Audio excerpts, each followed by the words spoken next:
Number two, how have you aided your enemy? How have you participated with him? So you say, I belong to Jesus. I don't participate with Satan.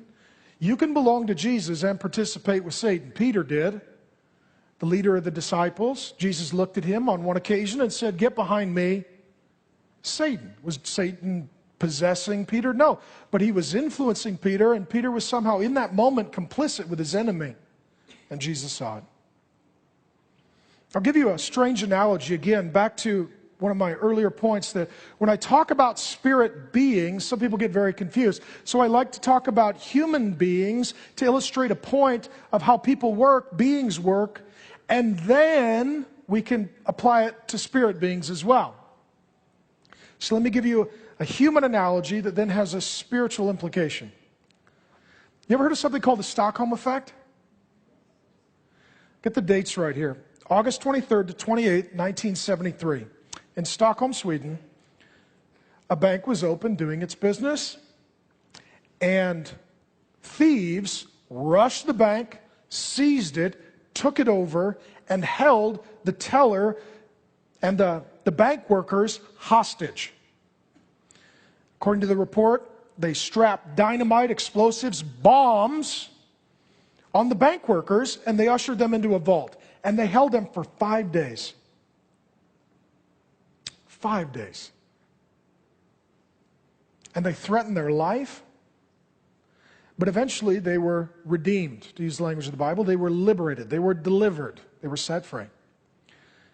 And what happened was, some of the people who had been held hostage and captive, they were in that torment condition that I explained at the beginning of the sermon, they actually defended their captors. Do we have to testify against them in court? They're not all bad people. You know, what? And the psychologists, the sociologists, and the caseworkers, they're all very confused. They strapped explosives to you and held you captive for 5 days. How could you defend them? How could you become sympathetic toward them? And they were so mesmerized by this that they created something called the Stockholm Syndrome. They said that sometimes people who are in abusive relationships, they become sympathetic toward, affectionate with their captors. See, this is true in human relationships. Let me tell you this as well, having been in pastoral ministry for over 14 years now. It's true in spiritual relationships as well. See, because what happens in a situation like that, someone is in the position of Lord or God or King or ruler. And when they're up in that position, they literally rule as Lord. They'll decide, do you live, do you die? Do you sleep or stay awake? Do you eat or starve? Are you free or are you in bondage? They literally are like a God. They rule over you. And so what you try to do is appease them. You try to become friends with them or make them happy or not set them off. And then once in a while, they'll do something that is seemingly nice for you, and you think, okay, they're not altogether bad. This is why police will tell you that the most dangerous call is a domestic violence call. Cops get a call, they'll go out, let's say, for example, they go up to the door, and a woman answers the door, and she's covered in tears and sweat and snot and blood. And what happened, ma'am? Well, he assaulted me. Who did? Well, my boyfriend who lives with me. Okay, well, thank you very much. We need to speak to him, perhaps arrest him, turn your back on the woman, and she'll shoot the cop.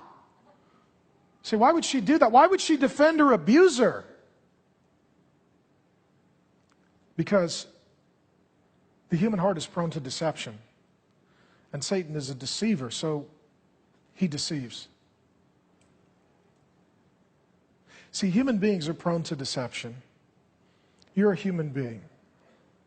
Ergo, you're prone to deception.